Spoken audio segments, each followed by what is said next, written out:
there are two maxims or aphorisms from the alchemical traditions that I think I'd like to share, and I think actually they're relevant and important for any practice, for all practices, maybe for all paths, for all practices, meditative, spiritual, also for practice of psychotherapy, and the path of psychotherapy and healing and all many directions and dimensions of practice they would be applicable to and important to consider in. So the first, and I can't recall where I came across this or read it, but the first is the strength of the vessel. That's the vessel is the alchemical vessel that holds the material that's being worked on. The strength of the vessel must be proportionate to the tension in the material. We could say the energy in the material. So the strength of the vessel must be proportionate to the energy in the material. And the second, I think I've shared in the past in some talk or other, she who masters the fire masters the work. One who masters the fire masters the work. Okay, so two gems of wisdom there, quite general and broad-ranging in their applicability. But, if it's not already obvious, just to state that, if we're going to open and explore this territory of Eros, of desire, of soul-making and all that, but especially of Eros, really going to open it up with integrity, with thoroughness, comprehensiveness, depth, intelligence, then that opening up and that exploration demands that we take care of a lot of different aspects, dimensions, and elements of that path of opening and exploration. Demands that we bring also a certain wisdom and art and skill to the whole process. So I want to go into some of that today and look at what might these two alchemical maxims mean for us, and explore what they mean and what might they mean for our explorations. So we already said in a previous talk now that the notion of a vessel for the soul-making enterprise, for the soul-making work, a notion of the vessel for the Eros, sometimes that's provided by the boundaries that are in place in a certain relationship or relationships, and that they create what we call a temenos, a sacred space, a vessel that holds and heats the material, the work, the soul material. So the Eros is functioning as fire there, and there's a vessel created by certain boundaries in all kinds of different ways, in fact. And meditation is also a boundary. In the meditation, one isn't acting out certain whatever it is, images, etc. We've opened up the possibility that the body moves and reflects somehow, or refracts what's happening imaginally and energetically and erotically, but sometimes the body is still also, but generally speaking, there's not an acting out, there's not a concretization or implementation in manifest actuality of the image. So that meditation posture, meditation session, etc. also functions as a kind of vessel, temenos. But the whole question, in a broader sense of what makes, what contributes to the strength of a vessel, what makes a vessel strong, it's complex. There's a lot of things to consider, a lot of factors that go into that. And even if you think just in terms of physical vessels that are strong, some are strong and yet brittle, or strong up to a certain point, and then they might shatter. So another kind of strength, and this is something we have to consider very much in the work about Eros and soul making, another kind of strength comes from, or with elasticity, that the strength of a vessel, its ability to actually not burst, and so that thus to contain the material and the work and the fire, comes from its elasticity, or in part from its elasticity, its capacity to stretch, to be fluid, to morph and take on different shapes when it needs to. Why is this relevant to our work in particular? Exactly because of the nature of what we've explained of the Eros Psyche Logos dynamic and its tendency, its natural inclination to expansion, of image, of psyche, of Eros, expansion, growth, widening, deepening. You can hear it's going to need a vessel that's elastic. So there's, right away we can see just in terms of that analogy, there's a lot with elasticity. There's a lot that's implied. It's a complex issue. This question of strength of the vessel. And the word fire in the other alchemical aphorism, she who masters the fire masters the work. Fire can mean a lot of different things in different practices. As can vessel. Vessel might be a relationship, like a psychotherapeutic relationship or teacher-student relationship becomes a vessel, but again, many possibilities of what the vessel actually is. The vessel can be the body or the psyche, But fire could be, again, does refer to many different things. So in any practice, fire is also connected with effort and intensity. The intentness and intensity that we bring to bear on the work, whatever work that is, if it's meditation practice or traditional insight meditation or noting arising and passing or concentration or whatever it is, metta, the questions of effort and intensity, we could say that's part of fire. I've talked a lot about that in the past. But also, of course, we've said on this retreat, Eros is fire.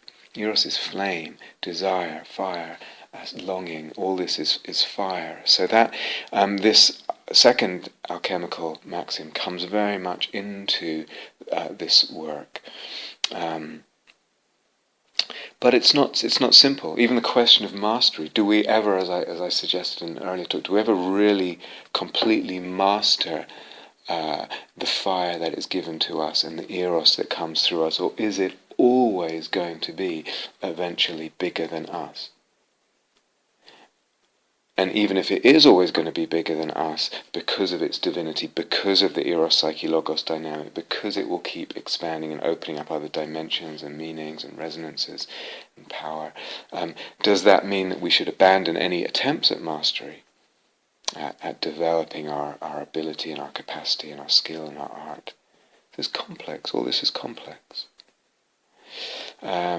Fire burns. We've said this before. Fire burns, so it demands care. And yet, without fire, we're as human beings, just evolutionarily, biologically, we're very limited in what we can do without fire.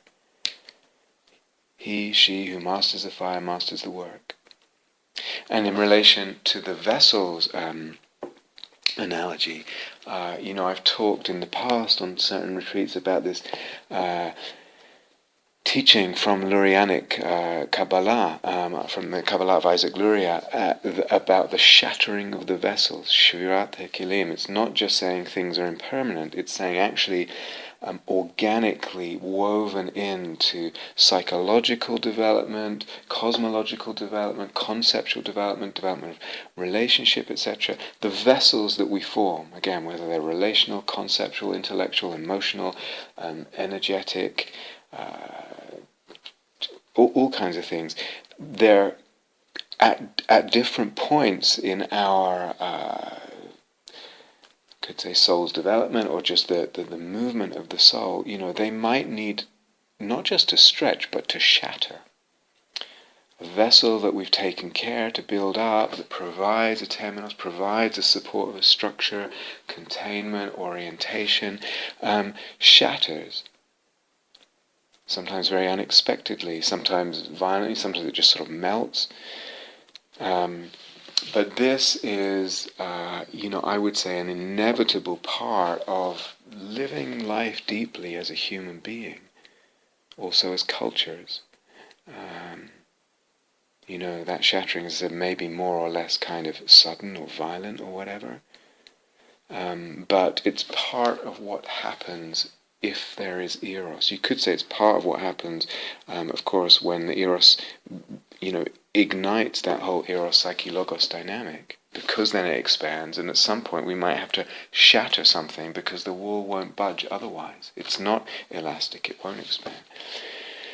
So yes, there's building, developing the strength of the vessel or vessels and their elasticity, and mastering the fire. But even these concepts, they're not so simple. Not so simple. And, just a reminder, all practices, there is no such thing as a practice or a path without dangers that may be more specific to this path or that path. Not necessarily more or less dangerous, as just in the dangers are specific to each path. So oftentimes people, especially when they're first hearing about imaginal practice, or maybe first about Eros, say, "Oh, that's dangerous." That sounds dangerous, and it's just kind of what we've been indoctrinated by. Is it really any more dangerous than, let's say, simple mindfulness practice, or are the dangers just different? If you've been reading the newspapers in the last, year or so, you'll be aware of articles that are appearing about mindfulness and 8-week courses and teaching mindfulness, and how it has, there have been occasions where it seems like the mindfulness itself has caused some kind of mental destabilization or emergence of repressed trauma or this or that. And if we just take as an example, simple mindfulness practice in the way that it's kind of taught in a very secular context these days, I've had people say to me, I've been practicing mindfulness and I got a lot from it, but at the same time I feel neutered. A woman said to me, "I feel neutered." Powerful words. What does it mean to feel neutered? Something has been cut off, amputated from her being. In this case, it has a whole erotic connection, doesn't it, to be neutered? Or another friend, a close friend, said to me that she, practicing living in a insight meditation center for some years, this is many years ago, and something in her soul, she knew something was going on at the time, but couldn't quite articulate it or get clear about it until actually some years later, something in her soul was dying, was being killed. So yes, a lot of learning, a lot of development, a lot of lovely stuff, and something being killed is not so obvious at the time. The neutering is not so obvious to a lot of people as a kind of freaking out or, whatever it is. And there's a lot more subtle dangers with the mindfulness aspect that has to do, let's say, with soul-making and with realism, the kind of realism that's entrenched or implicitly communicated as a foundation in mindfulness teachings, mostly. So all paths have their dangers, and this is something, it's just part of wisdom to be aware of that fact, and aware of, well, if I'm going to take this path, what are the dangers that I need to look out for? Or if I'm going to take that path, what are the particular dangers of that path?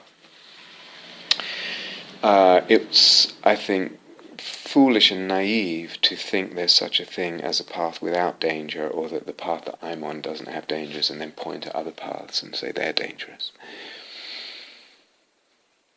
So, want to talk about bringing wisdom, developing balance, and the art of balance and bringing equanimity in to bear on this whole in and with this whole exploration of Eros and soul making. And at the same time, kind of contradict myself or balance that with, and I may need to repeat this, when we're with Eros, or rather when we're exploring Eros and opening that door, we're opening the door also, potentially, if it's a comprehensive exploration, we're opening the door to a wider range of, let's call them archetypes, than we may have been used to, especially if we think of the Dharma in quite a narrow way. So, the classical god Dionysus has a lot to do with Eros. Eros and Dia, he's an erotic god, as are many others, and from different traditions. So Hermes is an erotic god, Aphrodite, of course, from that tradition, but also in the Buddhist tradition, if you look at the tantric deities, a lot of them are erotic deities, in different ways. But listen to this from James Hillman about Dionysus. So, and bear in mind what this then archetypal elaboration of this god Dionysius says about the path, about what the path can be, quite different, or a strand of the path can be quite different than how we usually think about it in kind of a more narrow conception, and what it might involve if we really open up this exploration of Eros. So Dionysius in the myths is dismembered into countless pieces, and it happens in different ways, either at his birth or and then different points, and then he's remembered. So we're remembering Dionysus, dismembering and remembering. He's put back together. There's a kind of resurrection there as well. And Hillman says he's a figure of many guises and pursuits. So he is called the divided, but also the undivided, or both together, the divided, undivided. He's called the loosener, the lord of souls, the lord of wild beasts. And his realm was outside the conventional constraints of the city, outside the conventional constraints. His dances took place on hillsides near woodlands. In the city, he ruled the theatre, both comic and tragic. Can you see how this relates to everything that we're talking about? And coming apart, being dismembered, implicates a myth quite different from those that we usually associate with strength of character, for example. So this is not Hercules we're talking about. This is not sort of ego willpower. This is not Artemis, the ruler of animal nature, the goddess of animal nature. It's not Hera, the queen of the household and the upholder of family values. Instead, Dionysius is the Lord of souls, the divided God who was pulled to pieces. And he's a strange figure, this Dionysus. He was even named the Stranger. He's an intoxicating life force who came on the scene, would appear from outside the usual civilization, would appear together with a dancing group of satyrs and raving devotees. And he was also declared to be Hades. So there's some kind of strange identity of Dionysus, who's this sort of intoxicating life force, with Hades, who's the invisible god of the souls in the underworld. The invisible god of the souls in the underworld. This complex, all this woven together. Can you hear the resonances and the mirrorings of what we've said so far on this retreat? But Hillman goes on, he said, in relation to then erotic arousal and desire coming into our life and disrupting things, potentially disrupting things sometimes, in all kinds of ways. It's not just talking about sexual. again. It's talking about just that force, that movement of Eros, and its capacity to stretch our vessels. The Eros psychologos dynamic will sometimes shatter them. He says, realize you are not solely to blame for the conflict brought on by arousal. The source lies deeper than human nature. It is archetypal, a conflict among the gods.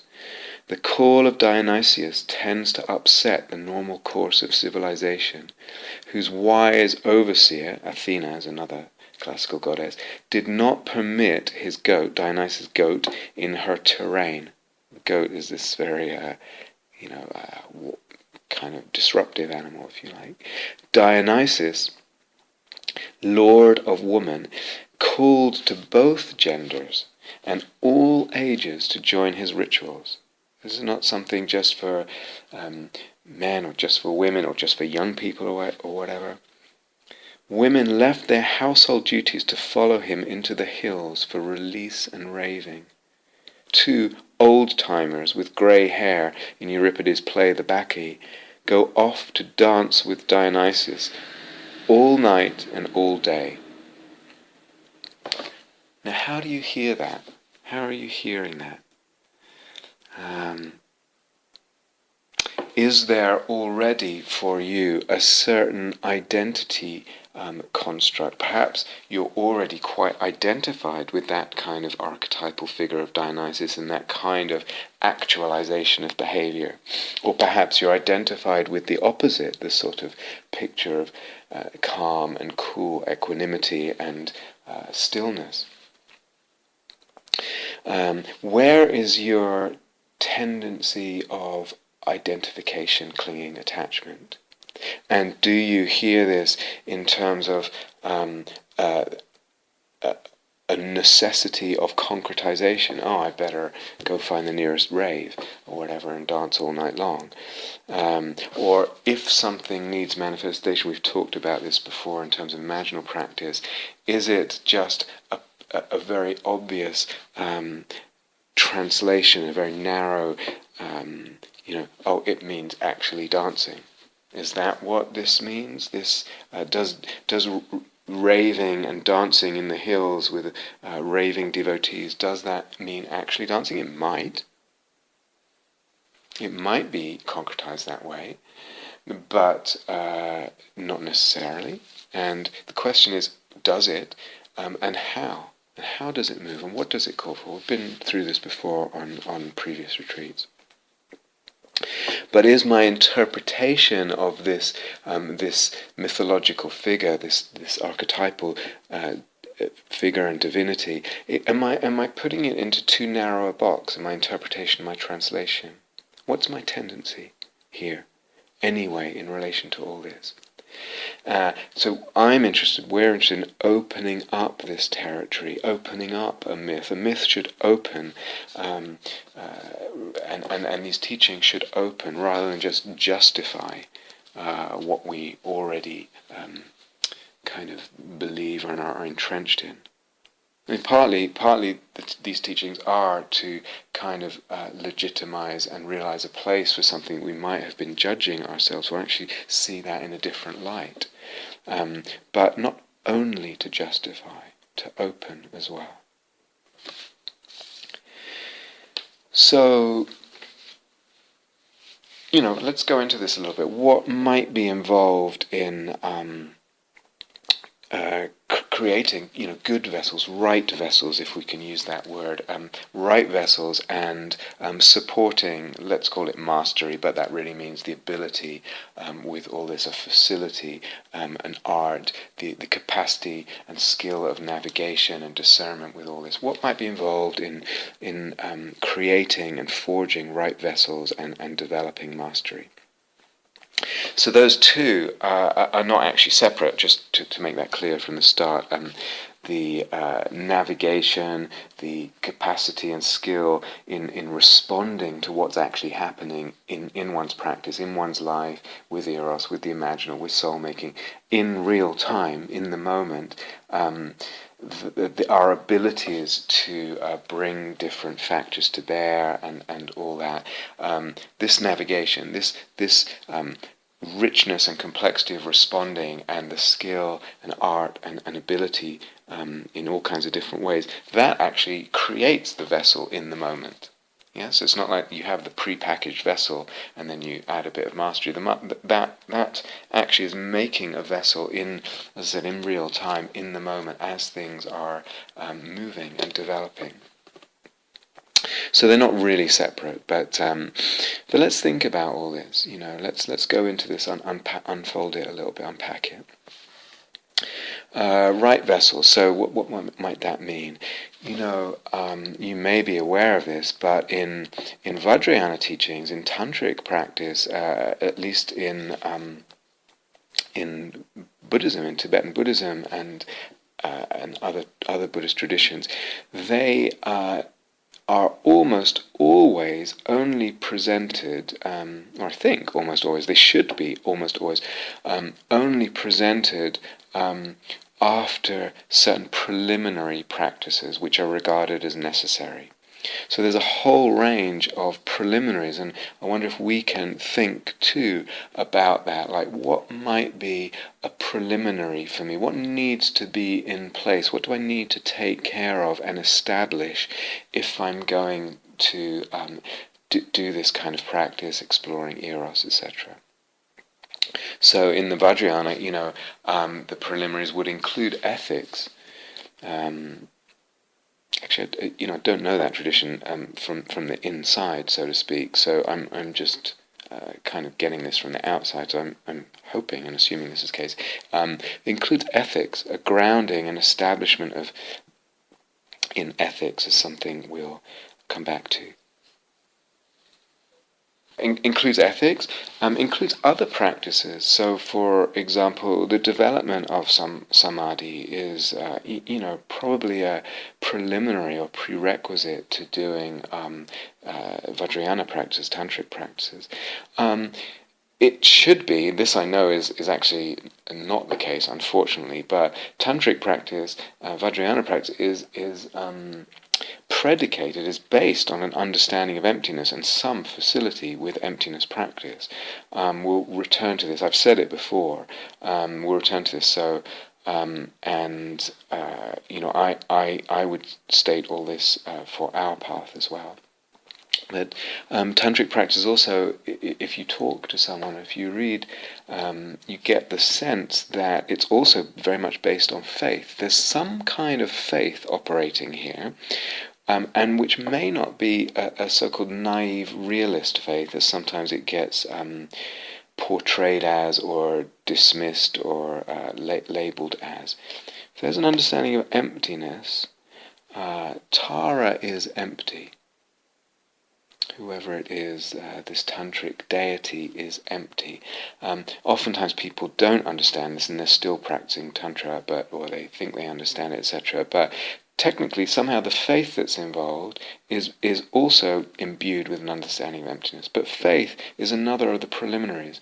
And also even devotion, tied in with faith, obviously. But that devotion needs to be embodied.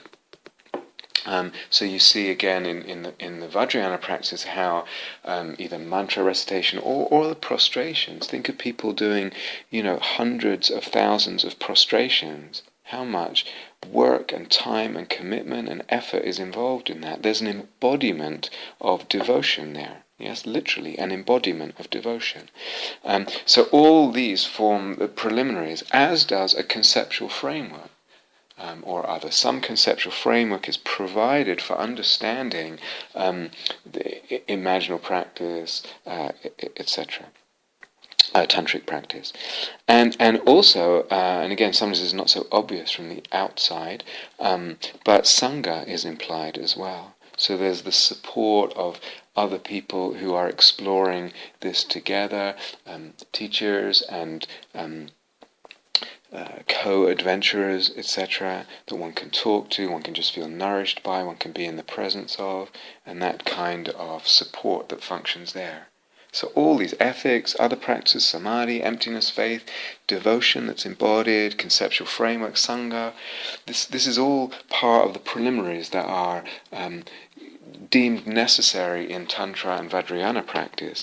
And we'd do well, I think you would do well to reflect on some of this, and what does it mean for you? What does it mean for us, exploring this, opening up the range of what practice is and the directions and dimensions of what practice can be and can involve? What might each of these mean? Sangha and devotion and emptiness, understanding and ethics and all that. But preliminaries, like it's a question. I'll come back to it. It's a question, and because part of that question is, or inherent in the very concept of preliminaries is, prerequisite, preliminary. Is like, does that imply a certain ordering of my development in practice, of the ordering, an ordering of the development of what. Of an ordering of what practices I'm developing. In other words, do I need to, as I mentioned in a previous talk, do I need to develop my capacity to really say no to that cookie or that second slice of dessert or whatever it is, when I don't really need it, and really feel secure in that, before I attempt any of this stuff? Do I need to feel that I'm not just pulled around by the Vedana or by the promise of someone might love me or whatever it is, and make me feel okay about myself, before I open up this exploration of Eros? So yes, some people do that first, and some people and then get interested in this other stuff. Some people do that and never get interested in this other stuff. Some people need to do that first. Need to feel that kind of establishment and security and development before they can open this. And others, as I said in a previous talk on this retreat, others can't wait. There's something in the depth and aliveness of the Eros that moves through them in this life that they can't wait, or things are happening, and the investigations and the development and into kind of more traditional kinds of letting go and this exploration of Eros need to go on somehow in parallel. So we touched on this before. But I would say both letting go, in both the sort of more superficial sense of the the cookie and the chocolate cake and all this and the tea and all that, and the deeper sense that we talked about in terms of really letting go of subtle clinging, what we were calling them, really opening up this whole range of insights into dependent arising and emptiness. Both all that and a sort of conscious and mindful exploration, development of art with regard to Eros. Both of these, I would say, for me, more and more, I would regard as both of them are elements or part of what I would conceive to be a full path, a full practice. Yeah. If we're just gonna say, Eros is, you're talking about desire, or that's just clinging, and that just leads to suffering. That just implies, well, just put it down. We've said all this, but don't engage with Eros. It's fire. Don't go near it. Just put it down. But most of us listening to this are probably lay people. We're not celibate renunciates, for a start. Actually, again, if you've lived for a while in monasteries, or there's still a question actually how renunciate are a lot of monastics. They may not be having sex, but there's a lot of other opportunities for sense pleasures and indulgences, etc. But anyway, both lay people and celibate renunciates, whether they're monastic or lay celibate renunciates, Eros is there already. That's partly what I'm trying to say on this retreat. It's already there as an element of our being, as an element of our soul, as a force in our lives, and in our practice. So even just Eros with regard to the path, which we'll come back to talking about what does that mean, and Eros with regard even just to a narrow range of images and fantasies that are alive for us. Maybe they're just the Buddhist ones, the sort of classical Buddhist ones, but there's Eros in relation to them and to the path. Even if it's just that range and those kinds of directions of Eros that are allowed, Eros is there already, it's alive in our lives, and it needs kind of addressing, it needs understanding, it needs exploring. But if we, as lay people, are just going to believe something, incredibly sort of simplistic, oversimplistic, and dismissive as Eros is basically craving and it brings suffering, then really what we're believing or what we're kind of buying into is, if we buy into that, we're also buying into that. Okay, then you're deciding to live as a lay person, so you're effectively then deliberately engaging in what leads to suffering, which somehow indirectly implies that you're kind of either a bit stupid, we're a bit stupid, or our practice is essentially a waste of time. I mean, we may get a little benefit, but it's really what we're doing is opting for some version of the path that is really not a full version. It's really not the real deal. Now, of course, some people believe exactly that, and either decide to be monastics or just hope that in a future life they get born to be and able to be a monastic or something. Some people actually believe that, but really, is it true? Is that true? The whole lot of it. Is it just true that Eros just leads to suffering? It's that simple. Therefore, leave it. Put it down and just turn away, or put up with some kind of pretty half-assed attempt at the path. Is that really true? And we're just sort of putting up with really second best, or do we need, as the whole basis of the retreat, do we need other concepts and conceptual frameworks here so that we can really include Eros and include the exploration of it, as well as other ways of the other sort of parallel factor of letting go, both at the more superficial everyday level and at the really deep exploration level. Do we need to other ideas and practices that can actually allow us to include and explore both?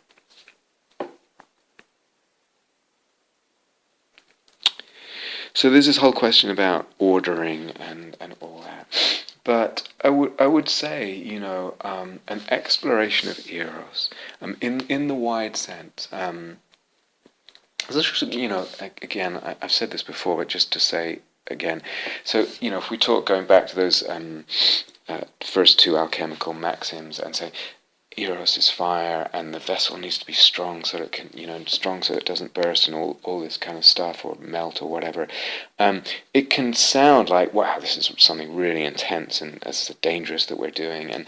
But don't get carried away with those particular images of fire or alchemical vessels heating up and perhaps cracking and all that stuff. There's that possibility that we're dealing sometimes with something that's really strong, that's really stretching our being emotionally, energetically, conceptually, psychically, and all that.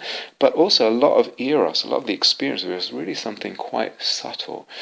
And as I said before, practice for me needs to be able to span that whole range. Yes, the intense, yes, the stretching, and yes, sometimes even the breaking, but also the subtle and the easily overlooked and the not particularly remarkable and not very intense. It's not the case that one is the real deal and the other isn't at all. So don't get too sort of taken for a ride by some of the imagery from alchemy or other things. But we would say the exploration of Eros in the broad sense, not just sexual, not just intense, but yes, all of that, the intense and the not intense, and the sexual and the not sexual imagery and all that.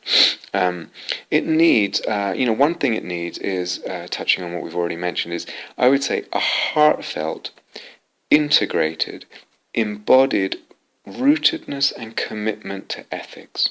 Heartfelt, integrated, embodied rootedness in and commitment to ethics. And why I'm saying all that is because some people, the commitment to ethics is actually coming out of fear, or it's just coming out of just because so-and-so authority said and one has never questioned it. I'm talking about something that's really heartfelt, it's coming deep in the being, there's an engagement, a commitment to, that's integrated into one's life and embodied in one's life, and there's a commitment there and a rootedness there. So I'm choosing these words very deliberately, but that involves an engagement, a living, and a questioning. So sometimes what happens is people just, whether it's Buddhist ethics or the ethics of Western societies, as they stand in whatever era one lives in, it's really just person is doing this just because they're afraid of the consequences, or they're told to do it by some authority. They've never really questioned it. And sometimes that's, okay. Person hasn't developed that capacity yet. And sometimes actually it creates a situation where the ethics are actually not full enough. So I've spoken about this in relation to Buddhist ethics, that sometimes because they're made at a time before globalization, before climate change, etc., and from the perspective more of simplifying one's consciousness and one's life, rather than actually, and maybe, ensuring a good rebirth and all that, rather than actually other reasons, for instance, that came with other that are there in other religious traditions. Because of all that, sometimes Buddhist ethics actually needs a bit more questioning and expanding. So questioning ethics doesn't mean giving up this or that necessarily. I mean, it might be giving up this thing that I used to hold as an ethical constraint. You might decide that I no longer really believe that. I no longer feel that that's the appropriate or right thing to do. But it might also operate the other way. In other words, I really engage in a questioning of ethics, lived, beautiful, embodied, heartfelt, and that causes me to actually extend my ethical commitments beyond, let's say, what other the 5 precepts as they're usually understood. I've spoken about all that before in other talks. But I would say exploration of Eros needs that heartfelt, integrated, embodied rootedness and commitment to ethics, okay? And including the questioning of our ethics, ongoing. A second thing is that it needs, I would say, is skill and confidence in emotional awareness, and with emotional energetics and just energetics in general. Skill and confidence in emotional awareness and energetics. And this is why we put so much emphasis on the emotional and energy body, and stated that was a prerequisite for this course, etc. So that means skill and confidence to be able to notice what's going on emotionally, energetically in the body, and including subtle. So it's really subtle manifestations of emotion and energies, not just the really obvious ones, really subtle movements and manifestations there, and to be able to notice and discern and handle also energies, especially the stronger ones. So really to have some skill with the energy body and being able to open if energies are strong, so that there's not this pressure there, there's something we'll return to allow energies to flow in different ways, and when they feel a bit blocked, to the capacity to tolerate energies that are intense and creating a feeling of pressure and all that. So this, I would say, is a second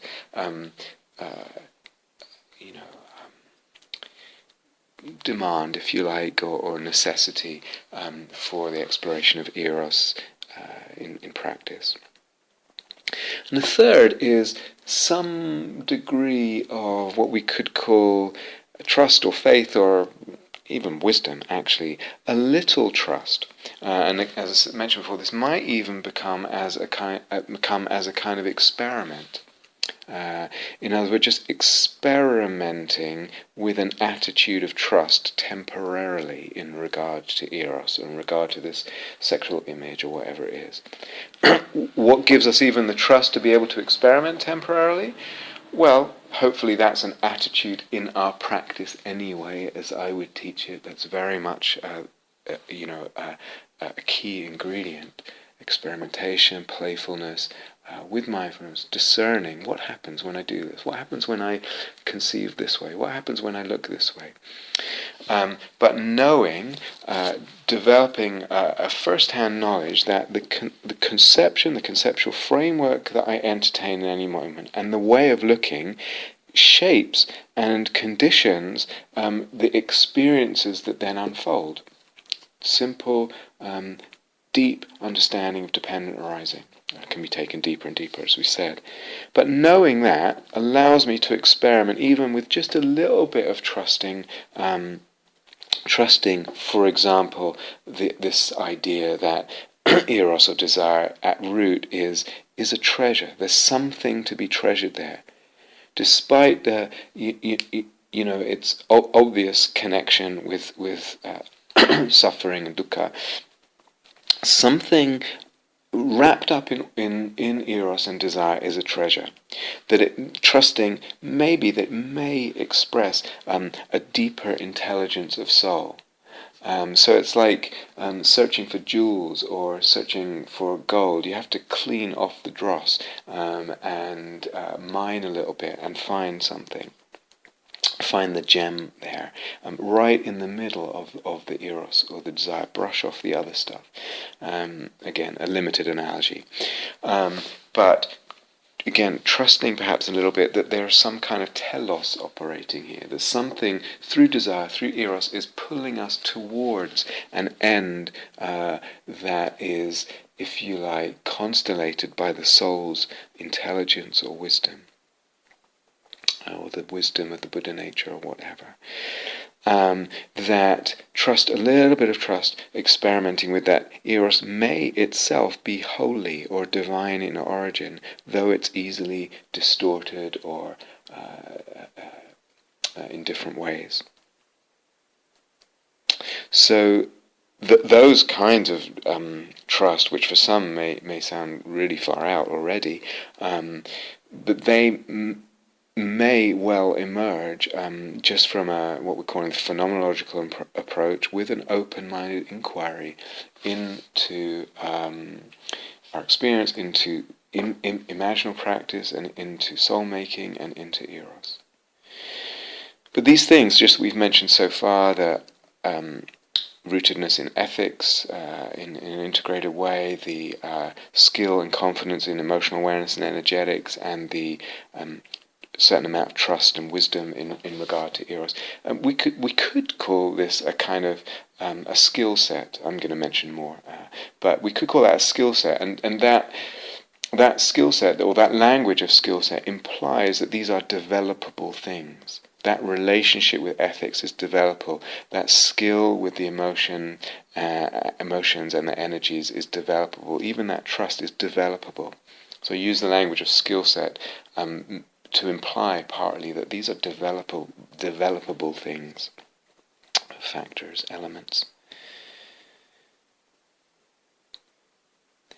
If we talk a bit about equanimity, which is obviously a key word in Buddha Dharma, and so, well, how does that come into all this business when you talk about desire and passion and Eros and all that?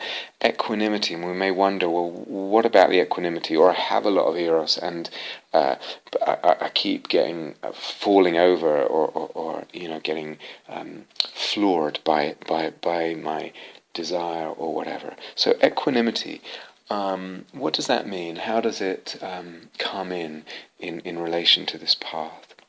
So the equanimity implies several things. We could say implies balance. So that means not toppling over, either forward towards this object that we're enamored with or that there's an erotic connection with, or kind of backwards in recoil, in fear, different kinds of fear that can come up in relationship when there's a lot of eros. So equanimity implies balance. What does this whole word balance then mean in relationship to eros? Steadiness is implied in the sense of maybe that's the wrong word, but not short-circuiting. Yeah, steadiness of kind of that it can last, that the eros can last, a flame that can burn steadily. That's what I mean. So sometimes the eros, it's like a flame that just, a lot of charge goes through the electrical circuit and it just blows the circuit. Or it's short circuits, or the whole thing just collapses, it kind of caves in on itself. So all this is very common with eros. There's a lot of eros, and there's this imbalance falling over one way, either towards or away from, or kind of blowing out, or collapsing inwards, or something. But equanimity implies balance. It implies this kind of steadiness. It also implies spaciousness, meaning non-contraction. So again, what does this mean in relationship to eros? That it doesn't, for instance, contract in craving, that it doesn't contract in realism as well, that there's not a contraction emotionally or energetically, a shrinking or freezing, a contraction of view. So all this is implied in that. But what does it mean, equanimity, in our life and in our practice and in relation to eros? And so this is actually, I think, more interesting than we often hear about, or we might first think about when we consider equanimity as a sort of word in Buddha Dharma. So some of you will know from meditation that really deep equanimity, or experiences of deep equanimity, when there's really this kind of letting go of the kind of pushing away of experience that we don't like in some way or that's unpleasant, and letting go also of the kind of pulling towards us, or trying to pull ourselves towards a pleasant experience or attractive experience. When there's really that developed in the meditation, go deeper and deeper and deeper, it takes you into deeper and deeper into non-fabrication, it lessens fabrication, and eventually into kind of the unfabricated. So experiences of deep equanimity are experiences of much less fabrication, on a spectrum of fabrication of perception. So the experience of spaciousness is also connected with that.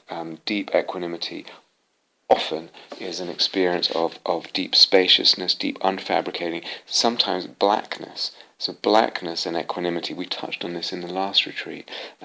These are all kind of characteristic of meditative states of deep equanimity. And they bring, generally speaking, over time, and not just when those kind of states are experienced once or twice, but repeated sort of descent or immersion in those kind of states, opening to them in meditation, bring, generally speaking, in one's life, a kind of steadiness and spaciousness with respect to the things of the world. So we taste something, we taste a whole different perspective and sense of things in those states, whole different perspective, whole different kind of sense of existence in those states, and that brings, generally speaking, over time, with repeated immersion, in, out, this kind of steadiness and spaciousness with respect to the things of the world, and in a way, less kind of craving with regard to the things of the world. The shadow side of all that is maybe those kinds of experiences, those kind of perspectives can also bring a disengagement.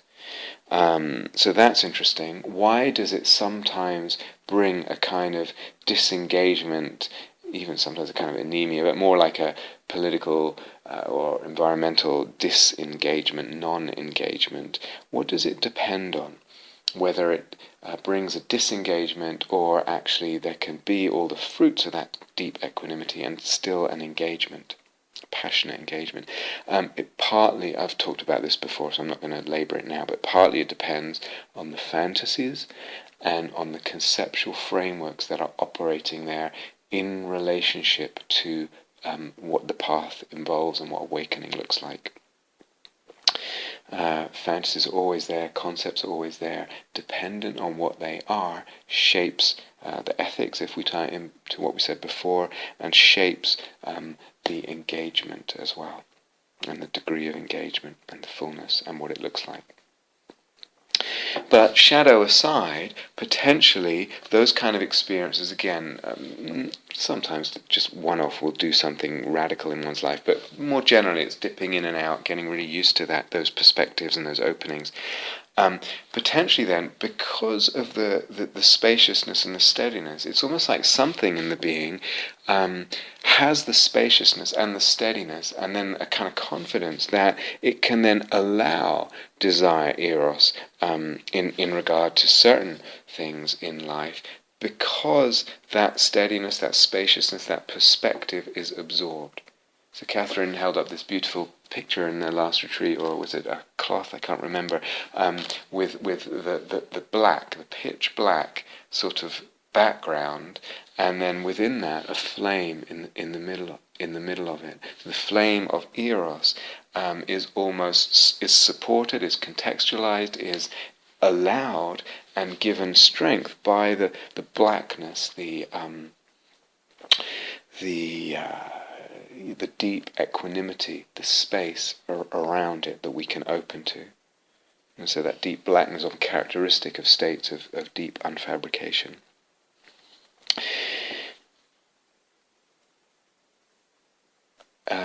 Actually, a slight aside, but there's an important point and we'll come back to it.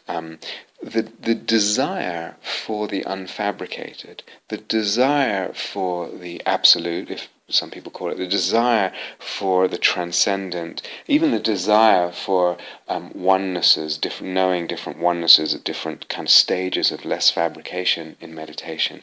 The desire for all that, I would say, is a soul desire. It's a deep desire. The desire for equanimity in life, for balance, I would actually say is not a soul desire. It's not something, we don't really have eros about equanimity. Like we can really want it, but it cannot, I mean, it would be hard pressed to imagine that it could function as a kind of soul-making object for us, equanimity, in itself. Okay, but the desire for the unfabricated, which can be or this deep black, or the states of less fabrication, the oneness and the space of all that, and the mystical knowing of that, can be a deep soul desire. The desire for equanimity that comes out of it, I have a hard time conceiving that could really be a soul desire, an erotic object, a soul-making object.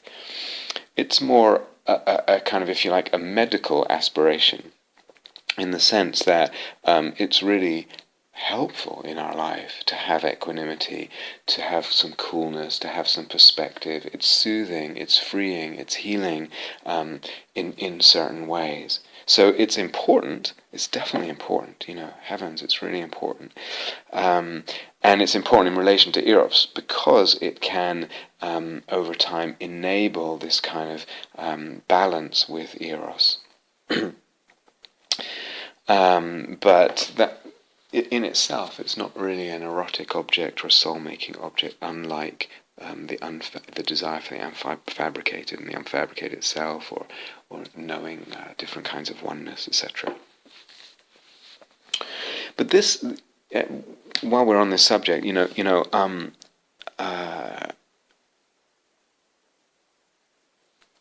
so this is still a side, but actually it's quite important to everything that we're saying. So, Eros implies, or implicit, implicated, woven in, involved in Eros, as we're using that word in the big sense, it implies psyche and image. It implies the imaginal. And the imaginal psyche and image implies this notion of what we've called on other sheets daimons, imaginal figures, and a duty to the imaginal figure that can sometimes be felt. So Eros kind of implies all that, whatever that imaginal figure is, or whatever it's kind of imbues. And as I've mentioned, there can be also Eros in relationship to the imaginal figure. What, though, is the relationship between freedom and duty? So there's this whole movement in the path towards freedom, and for me, that's a very big word with a lot of dimensions, a lot of directions that may be way more than we initially conceive of or hear about or whatever. But what's the relationship between freedom and the movement towards freedom and duty? Duty can sometimes be a lessening of freedom, a constraint of freedom. I'm not totally free because I have this duty that I need to do or need to carry out or whatever it is. So duty often goes with imaginal practice, as I've mentioned on another retreat and opened up. But what's the relationship between duty and freedom? And doesn't duty sometimes also mean a kind of constraint of freedom? So this is just really interesting to be aware of and explore. But one thing I will say, for example, right now, is that an imaginal duty and a kind of devotion to that, or those, plural, I would say also brings, it doesn't just curtail freedom, or certain freedom, but it also brings certain freedoms at certain levels, and oftentimes it brings freedom in relation to the really big things. So, for example, in relation to death, or the possibility of dying, or the possibility of an early death, even. Because one feels that one is devoted to, in line with, following one's calling, plugged into one's duty, carrying out one's duty as best one can in the time and the circumstances allotted to one, because one feels that alignment, then there is a certain freedom in relationship to death, a certain deep okayness in relation to death and to the big things in life, the big losses, the big ups and downs. You understand that? It keeps your bearings and it gives you a sense of what's important. So there's that pop phrase book, "Don't sweat the small stuff." Is that what it's called? "Don't sweat the small stuff." And then in brackets as the subtitle, and it's all small stuff, I think if I remember the title. But this is saying, with this whole imaginal dimension and the duty there and all that, the duty is there, it's saying, don't sweat the small stuff, but it's not all small stuff. If I say it's all small stuff, I lose the soul dimension, because soul making has everything to do with meaningfulness and importance and all that. Don't sweat the small stuff, but it's not all small stuff. It matters deeply to our being, to our life, to what unfolds for us, to our souls, to the cosmos, to God, to the Buddha nature, to the tradition. It matters that we follow our duties, that we sense that we give that a certain amount of reverence and devotion. And what does that look like? And that's not a simple question either. We mentioned earlier on this retreat and on previous retreats, the importance, the delicacy of the question of what an image may or may not be asking for, what needs to manifest from an image, and the kind of open-mindedness and sensitivity in the inquiry with regard to images and imaginal figures and this sense of duty. Not necessarily at all a simple translation, concretization of the image. So real care needs to be taken in a middle way between that kind of oversimplistic translation, concretization, and a dismissal of what the image might be asking for. So there's a middle way there, and no simple answers necessarily, no formulaic answers either. So there's that kind of middle way in regard to all this sense of duty and manifestation and importance. And there's meaningfulness, and there's also the middle way just between, what matters and what is empty at the same time as mattering.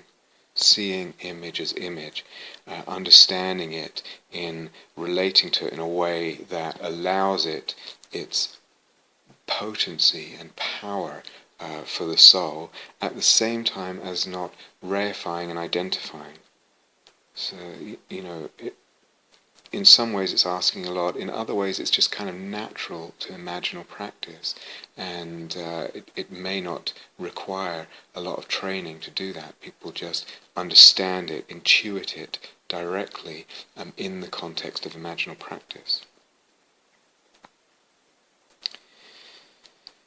Okay, but anyway, in relation to all this that we've just said, there is clearly a complex relationship between duty and freedom, and so in some respects, the duty that we feel, if you like, towards an image or from an image constrains freedom, maybe constrains the equanimity in some regards, but as we just explained, on the other hand, at the same time, it also brings a kind of deep freedom at certain levels, and also equanimity, as I said, in relation to the big things of life and death.